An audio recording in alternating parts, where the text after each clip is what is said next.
우리나라에서 민생지원금을 풀고 있습니다. 그거는 이제 장기간 경기 침체와 또 여러 가지 어려움을 겪는 사람들을 위하여서 정부에서 따로 예산을 추경하여서 만들어서 뿌려지고 있는 것들입니다. 그만큼 나라가 보았을 때, 대한민국 정부가 보았을 때도 우리나라에 지금 많은 경기가 침체되어 있고 어려움을 겪고 있는 사람들이 많다라고 판단을 했다라는 것입니다. 그런데 또 한편으로는 갑자기 폭등한 부동산과 주식, 가상화폐 등으로 인하여 생각지도 않았던 큰 부를 누리게 되는 사람들도 늘어나고 있습니다. 이런 상황과 맞물려 한때 몇 년 전에 우리나라에 벼락거지라는 새로운 신조어가 생겼었습니다. 알고 계시죠? 벼락거지. 많은 사람들이 부동산 가격이 올라가고 주식이 올라가서 부를 쌓고 있는데 이것을 소유하지 못한 사람들은 가만히 앉아서 거지가 되었다라는 그런 표현이었습니다. 가지고 있는 사람들과 가지지 못한 사람들과의 격차가 계속해서 벌어지고 있다라는 의미입니다. 지방에는 아파트가 20평대가 싼 곳은 3천만 원도 있다라고 합니다. 그런데 서울 강남의 평균 아파트 가격은 30억입니다. 100배가 넘는 차이가 있죠. 이러한 빈부격차는 어제 오늘의 일이 아니죠. 갈수록 그리고 점점 더 심각해지고 있는 것 같습니다.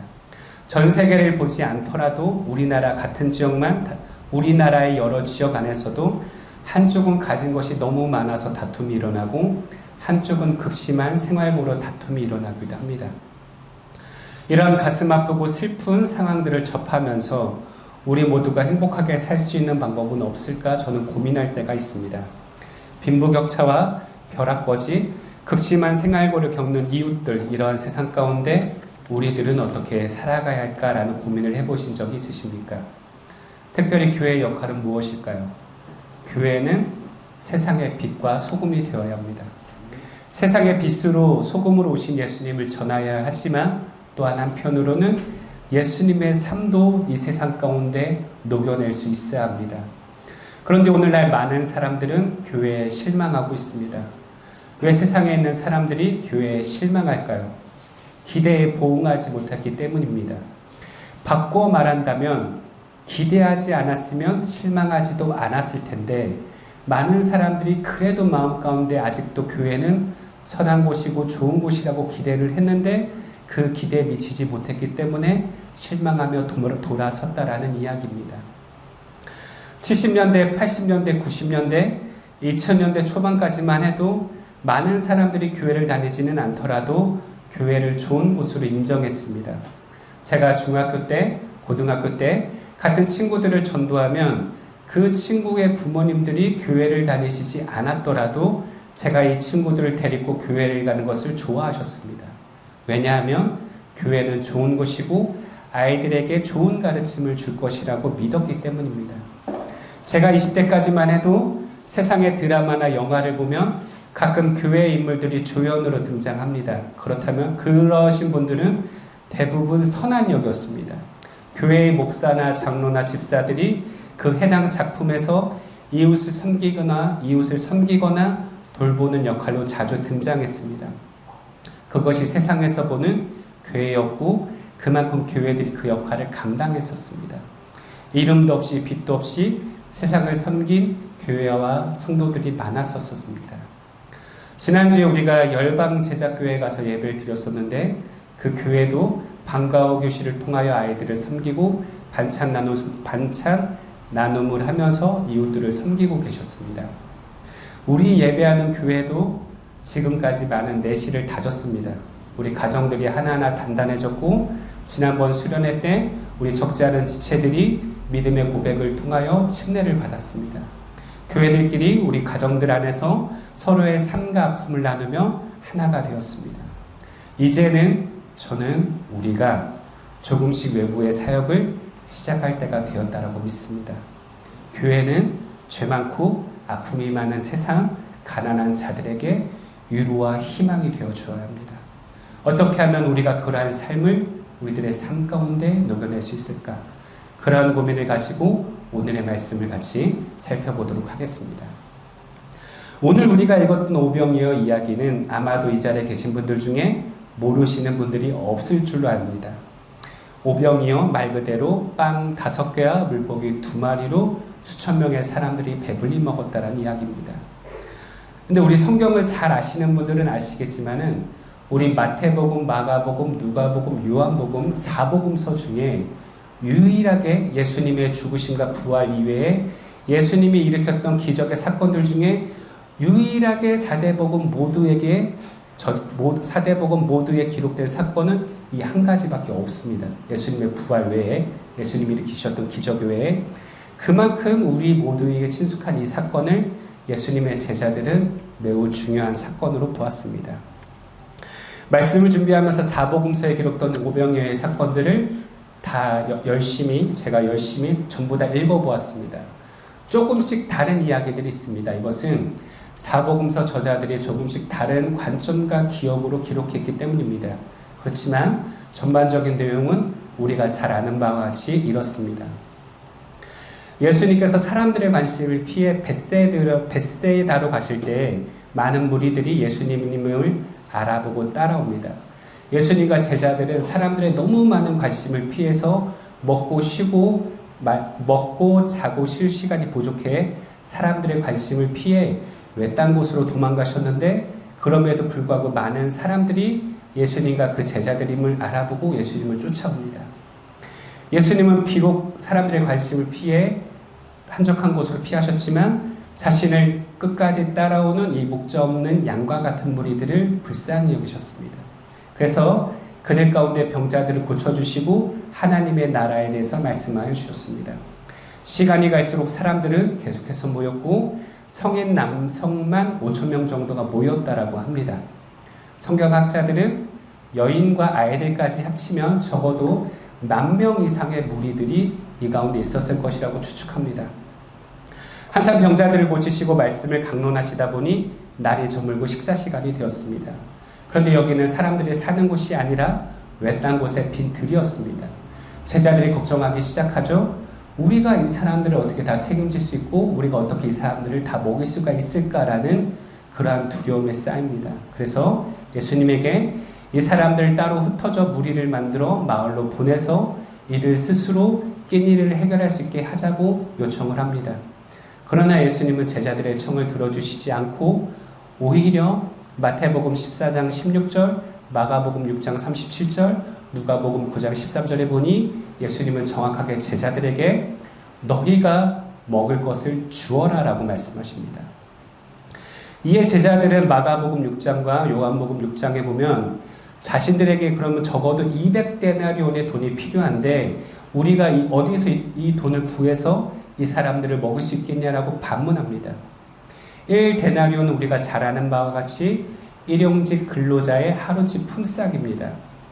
200데나리온은 오늘날 하루치 품삯을 대략 10만 원으로 잡았다고 하더라도 2천만 원이나 되는 큰 돈입니다. 가난한 예수님의 제자들에게는 당연히 이 정도 금액의 돈이 없었습니다.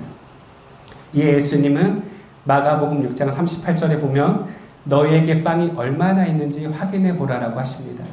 제자들이 이에 확인해 보니 보리빵 5개와 물고기 2마리가 있는데 이것은 성인이 되지 않은 한 아이가 갖고 온 것임을 알 수 있습니다. 이에 빵을 들어서 감사기도를 드리시고 떼어 나누어 주시니 성인 남성과 여성 아이들까지 대략 10,000명이 넘는 사람들이 모두 다 전부 배불리 먹었다라는 것이 오늘 말씀의 내용입니다. 이러한 오병이어 사건은 구약의 메시아의 예언의 성취를 보여주는 놀라운 사건이면서 사복음서 모두에 기록되어 있는 매우 중요한 사건입니다. 이러한 본문들을 보면서 저희 눈에 가장 먼저 들어왔던 구절들은 마태복음 14장 20절, 마가복음 6장 42절, 누가복음 9장 17절, 요한복음 6장 12절에 공통적으로 등장하는 그들은 모두 배불리 먹었다라는 구절입니다. 오늘 저의 설교 주제죠. 그들은 모두 배불리 먹었다.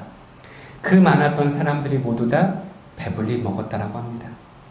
다 배불리 먹었다라는 것을 사복음서 기자들은 모두 다 중요하게 보았습니다. 배가 부르다는 말은 우리들에게 풍요로움과 평안과 위로를 주는 말입니다.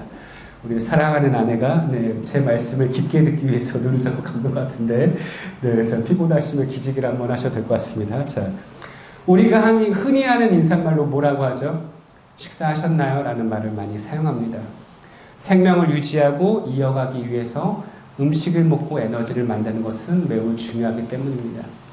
사람들끼리 친분을 다지기 위해서도 뭐라고 하죠? 언제 식사 한번 하시죠? 언제 밥 한번 드시죠? 라는 말을 자주 사용합니다.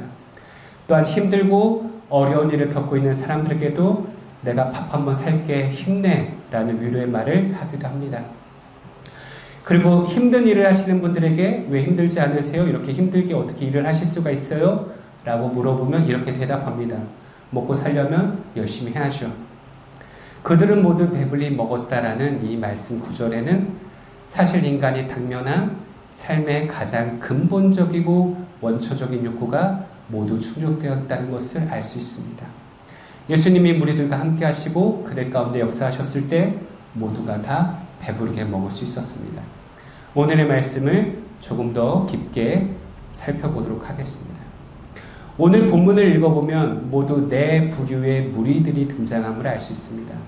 첫째는 목자 없는 양과 같은 무리들, 둘째는 제자들, 셋째는 한 소년, 마지막은 예수님입니다. 이들의 모습은 오늘 본문 가운데 어떠했을까요? 첫째 무리인 무리들은 말씀 가운데 목자 없는 양과 같았다라고 말씀합니다. 오랜 기간 동안 포로 생활, 식민지 생활들을 겪으며 이스라엘 사람들은 모두 지치고 힘겨운 삶을 살았습니다. 일부의 왕족들, 종교 지도자들, 바리새인 등을 제외하고는 하루하루 먹을 것을 구하고 삶을 유지하기 위하여 열심히 수고하고 땀을 흘렸습니다. 육체적으로 너무나 힘들게 살아가고 있지만 그럼에도 불구하고 그들에게 올바른 하나님의 말씀과 올바른 하나님의 나라에 대해서 알려주는 사람들이 없었습니다. 바리새인들과 종교 지도자들은 일반적인 백성들이 하기 힘든 제사와 헌금, 율법에 대해서만 강조하였습니다. 그렇게 안 그래도 육체적으로도 너무나도 힘든데 영적으로도 삶에 희망이 없고 하나님의 위로와 은혜를 제대로 경험하기 힘든 삶을 이 시대에 많은 사람들이 살고 있었습니다. 그런 그들에게 예수님의 말씀은 위로가 되었고 은혜가 되었습니다.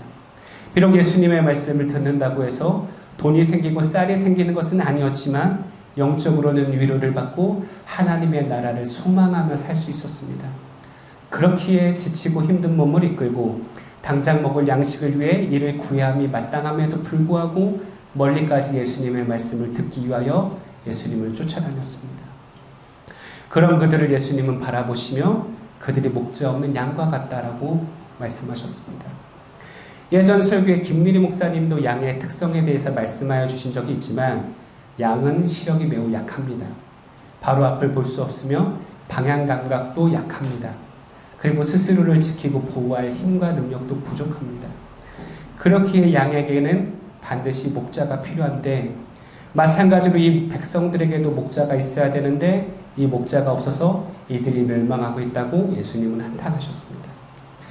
오늘날 세상에 많은 사람들도 돈이 아무리 많고 권력이 많아도 목자 없는 양과 같습니다. 스스로의 능력으로는 하나님의 나라를 볼 수 없으며 죄와 죽음의 문제를 해결할 수 없기 때문입니다. 예수라는 목자가 없는 세상의 모든 사람들은 오늘 오병이어 말씀에 등장하는 목자 없는 양과 같은 이 백성들과 똑같습니다. 이들에게는 목자가 필요하고 먹을 것들이 필요합니다. 둘째 부류는 제자들입니다. 이 제자들은 예수님을 믿고 있었지만 예수님을 알고 있었지만 그러나 예수님의 능력에 대한 확신이 부족했습니다. 그리고 자신을 희생하는 것을 망설이고 있었습니다. 말씀을 읽어보면 여러 가지 전후를 따져보았을 때 아마도 제자들에게는 식량이나 큰 돈은 없었겠지만 당장 자신들의 끼니를 해결할 정도의 비상금 정도는 있었을 것으로 보여집니다. 그러나 제자들은 자신들의 이 것들을 다른 사람들을 위해 사용하는 것을 고려하지 않고 있었습니다. 그러나 예수님은 그런 제자들에게 본문 37절에 보면 너희가 그들에게 먹을 것을 주어라 라고 분명히 말씀하십니다. 예수님은 혼자서 만나를 내리게 하셨을 수도 있습니다. 메추라기 떼를 모셨을 수도 있습니다. 백성들을 분명히 배부르게 하실 수 있는 능력이 있음에도 불구하고 그러나 오늘 말씀을 보니 제자들에게 분명히 너희가 그들에게 먹을 것을 주어라 라고 명령하십니다. 사람들에게 먹을 것을 주기 위하여 구체적으로 행동하라 라고 명령하셨습니다. 내가 알아서 할 것이니 너희는 그냥 가만히 있어 지켜보고만 있어 라고 말씀하시지 않았습니다. 제자들도 먹을 것이 없었습니다. 가난했습니다. 조금씩 비상금 정도는 있었을지도 모르겠지만 분명히 저 많은 사람들을 먹일 정도의 물질은 없었습니다. 그러나 예수님은 제자들에게 너희가 그들에게 먹을 것을 주어라라고 말씀하십니다. 오늘날 우리들은 우리들 주변에 있는 이웃들에게 부딪히는 수많은 문제들을 바라보며 기도합니다. 주여 저들을 도와주시옵소서. 주여 저들을 책임져 주시옵소서. 저들의 어려움을 외면하지 마시고 저들의 어려움들을 해결해 주시옵소서. 저들에게 물질과 먹을 것들을 허락하여 주시옵소서. 그런 기도를 하는 우리들 앞에 예수님이 계신다면 예수님도 마찬가지의 말씀을 하시지 않을까. 너희가 그들에게 먹을 것을 주어라. 오늘 본문을 보면서 저에게는 이런 부담감이 생깁니다.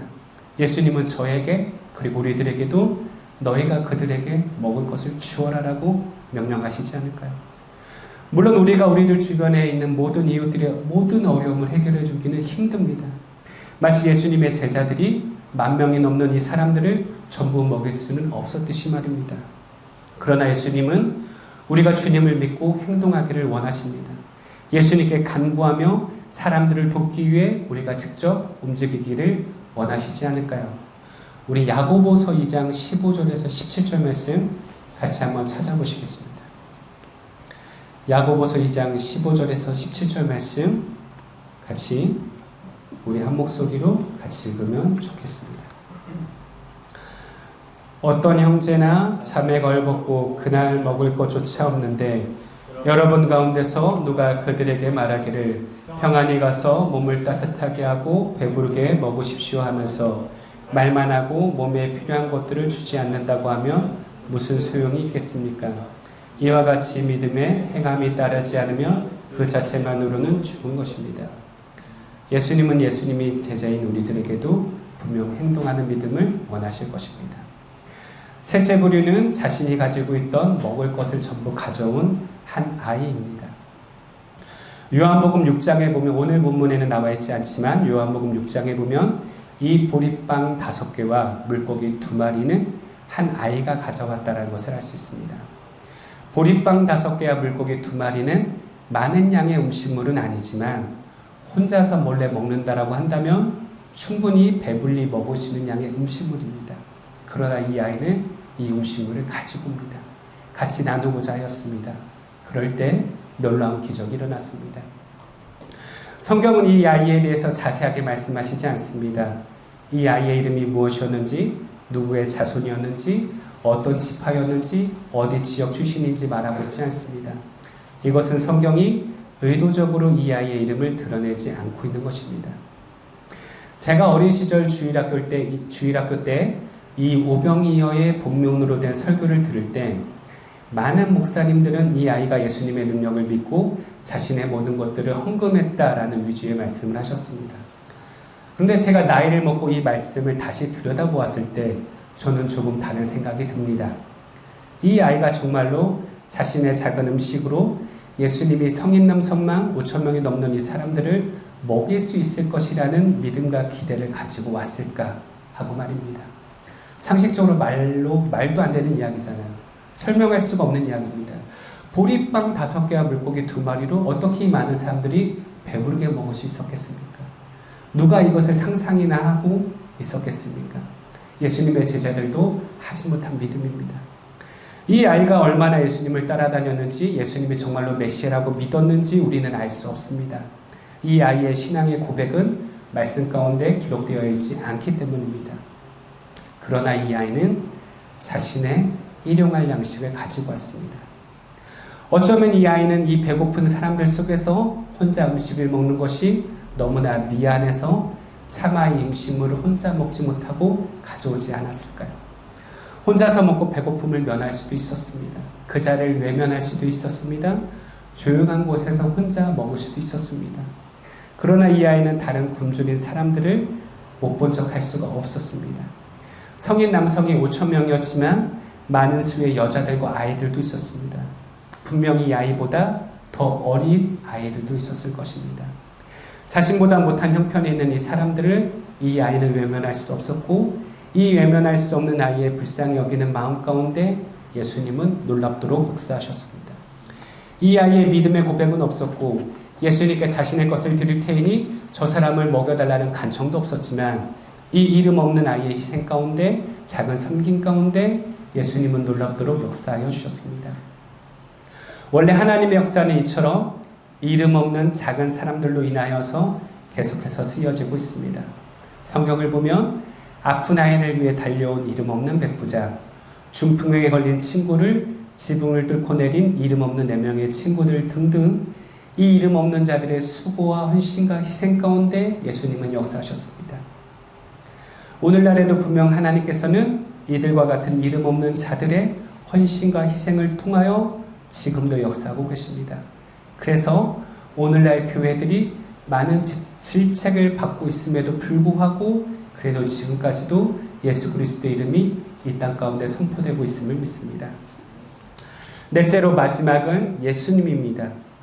예수님은 이 잔치의 처음 시작과 끝을 마무리해 주셨습니다. 오병이어 사건은 참으로 놀라운 사건입니다. 너무나도 잘 알려져 있고 보리빵 5개와 물고기 2마리로 성인 남성 5,000명 외에도 여성들과 아이들까지 합쳐 10,000명이 배불리 먹었다라는 놀라운 이야기입니다.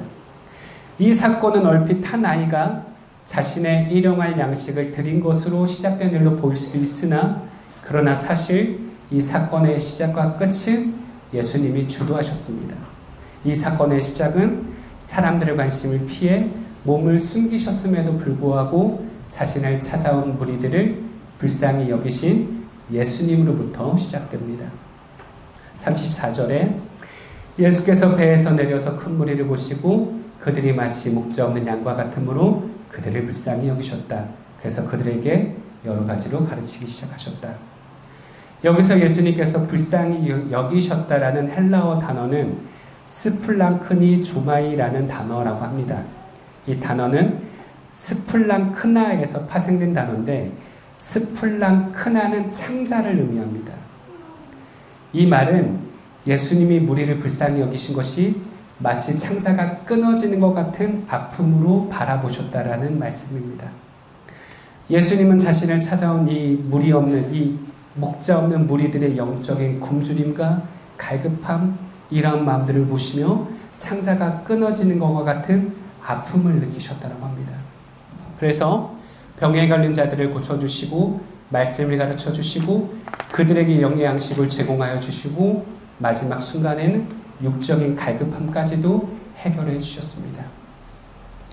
예수님이 보리빵 5개와 물고기 2마리를 떼어 무리들을 배부르게 해주시는 모습은 예수님이 십자가에서 흘리신 살과 피로 우리들이 구원을 받은 장면과 이어집니다.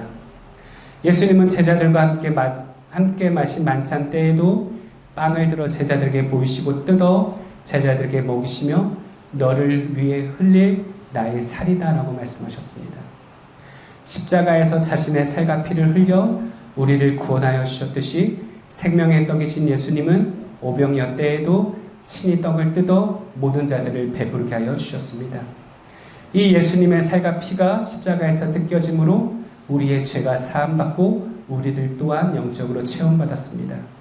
오병이어 때의 사람들과 마찬가지로 우리들도 다 전부 배불리 먹었습니다.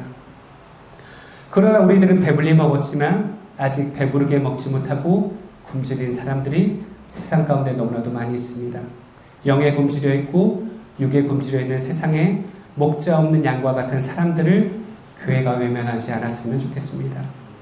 세상에 목자 없는 양과 같은 사람들을 교회는 예수님의 잔치로 그들을 초청하여 주어야 합니다.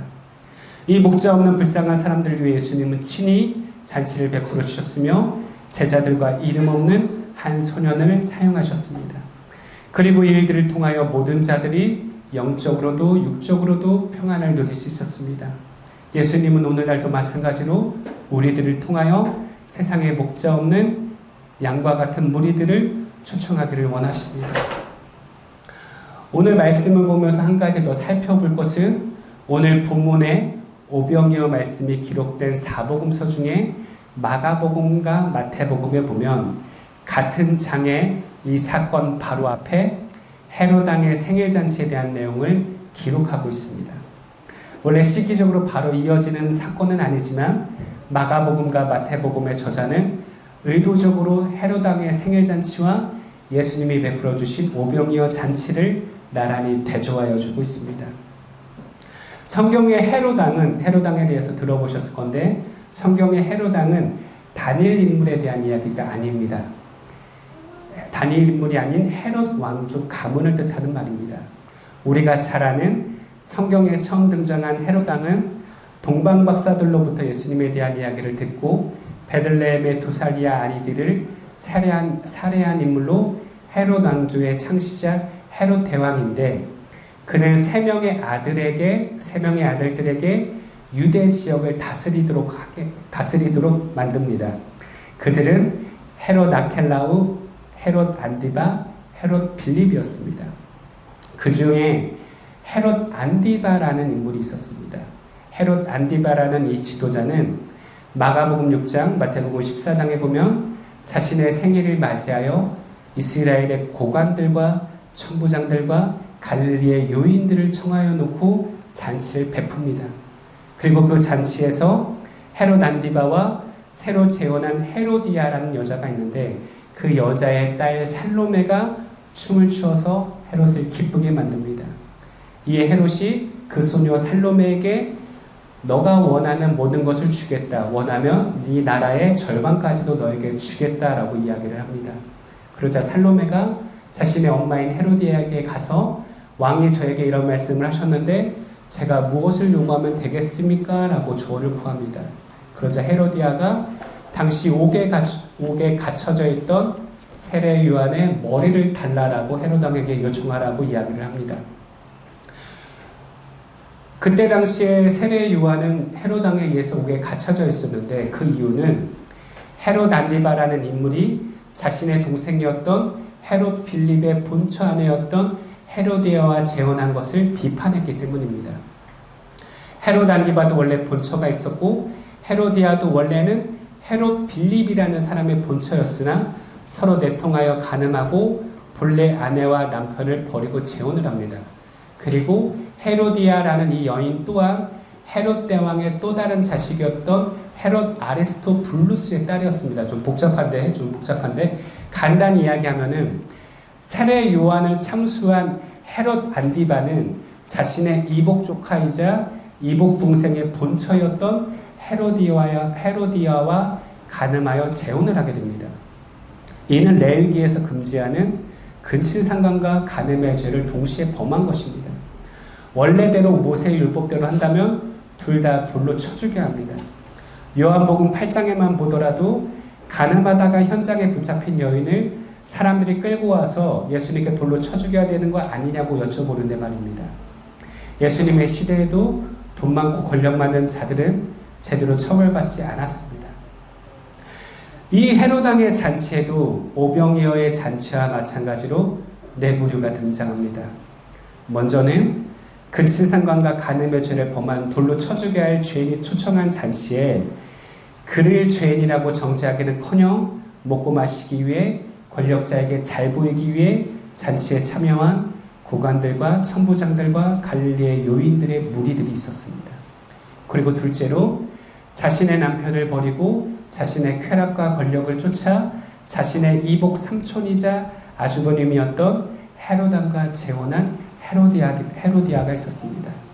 세 번째로는 자신의 아름다움과 뛰어난 재능으로 춤을 추어 헤롯을 기쁘게 하고 그 상으로 엄마의 요청대로 세례 요한이라는 위대한 선지자의 참수를 요구한 한 소녀 살로메가 있었습니다.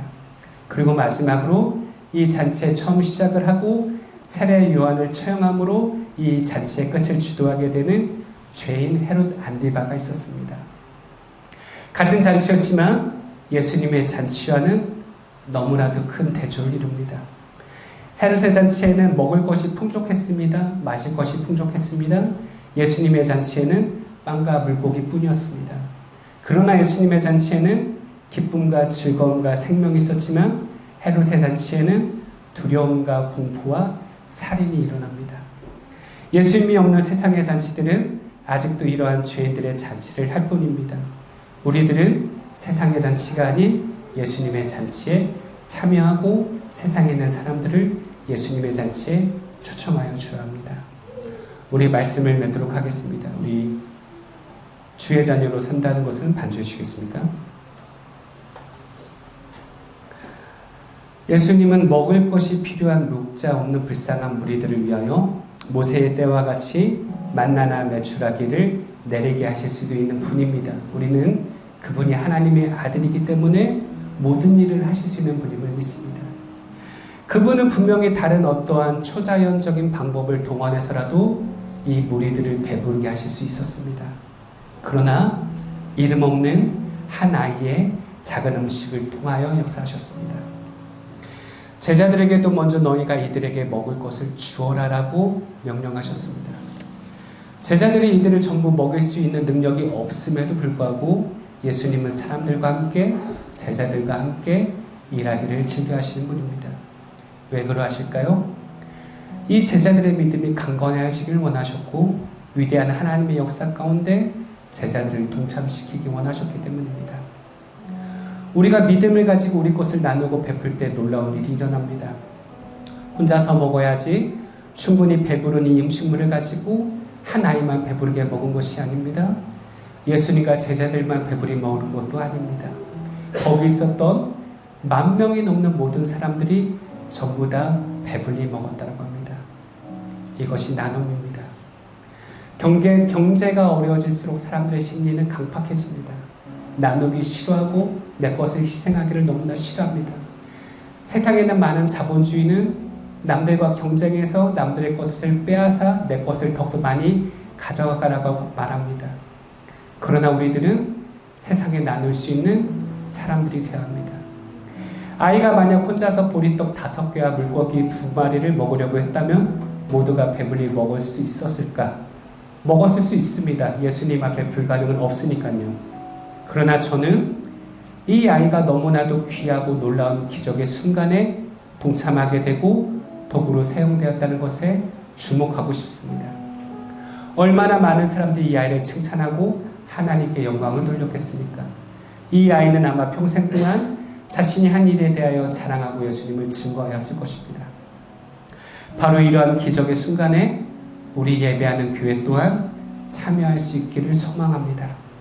소득불균형, 빈부격차, 가지지 못한 사회 약자들의 문제는 어제 오늘의 일은 아닙니다. 그리고 이러한 세상 속에서 예수님은 우리에게 무엇이라고 말씀하실까? 요한복음 6장 5절에 빌립에게는 이렇게 물어보셨습니다. 우리가 어디에서 빵을 사다가 이 사람들을 먹이겠느냐? 우리들에게는 이렇게 물어보시지 않을까요? 우리가 어떻게 하면 저 배고픈 사람들을 전부 배부르게 먹을 수 있겠느냐? 시대의 흐름에 따라 우리 사회는 발전하고 있습니다. 그러나 아직도 밑바닥에서 소외받는 사람들이 우리가 생각하는 것보다 굉장히 많이 있습니다. 뉴스를 보면 아직도 생활고 때문에 자살하는 가족들이 있습니다. 아직도 하루하루 당장 먹을 끼니를 염려하는 사람들이 있습니다. 배부르기 위해서는 무엇이 필요할까요? 먹을 것이 필요합니다. 돈이 있어야 합니다. 육적인 물질들이 분명히 있어야 합니다. 그리고 육적인 양식 말고도 영의 양식도 있어야 합니다. 사람은 육으로만 사는 것이 아니기 때문입니다. 목적 없는 사람들을 바라보시며 예수님은 불쌍히 여기셨습니다. 예수님 없는 사람들을 우리들 또한 불쌍히 여길 줄 아랍니다. 사람이 배부르기 위해서는 육의 양식과 영의 양식이 있어야 합니다. 이것들이 없는 사람들은 우리들 주변에도 있습니다. 이 사람들에게 우리들은 먹을 것을 주어야 합니다. 영과 육의 모든 것들을 우리들은 공급해 줄 수 있어야 합니다. 사랑하는 성도 여러분, 여러분들의 삶의 현장 속에서도 이러한 위로와 평안이 흘러가기를 축복합니다. 우리들 주변에 많은 사람들이 힘겨워합니다. 그러한 사람들을 우리가 물론 전부 다 케어할 수는 없습니다. 우리들의 시간과 물질에는 한계가 있기 때문입니다. 그러나 오늘 보리떡 5개와 물고기 2마리를 갖고 온 아이와 같이 외면하지 않고 다가가 그들에게 손을 내밀 때 예수님께서는 분명 우리들의 삶과 그들의 삶 가운데 역사하실 것입니다. 이러한 역사가 저와 여러분들의 삶 가운데 일어나기를 예수님의 이름으로 축복드립니다. 우리 주의 자녀로 산다는 것은 3절과 4절만 같이 찬양하고 같이 한번 기도하시면 좋을 것 같습니다.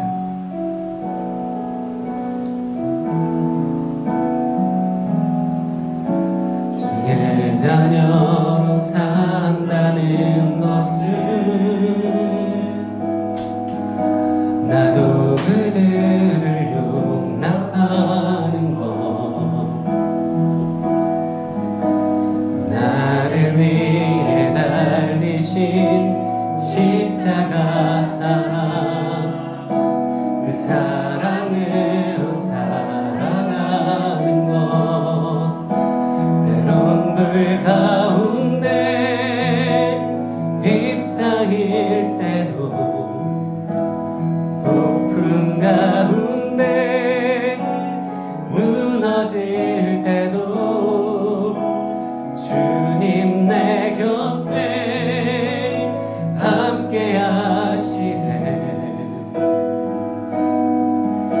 가장 가까이에 함께 하시네. 주의